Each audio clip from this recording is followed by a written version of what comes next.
no child should endure the inhuman treatment and harmful conditions Palestinian children, which we have been witnessing here, have suffered over the past 2 years. Their physical and psychological well-being continues to be violated at an unacceptable scale. Palestinian children have the right to be protected,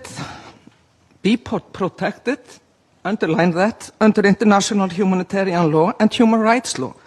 When these obligations are breached, it is our collective duty, especially as state parties to the Geneva Convention and Convention of the Rights of the Child, to demand accountability and respect for the law.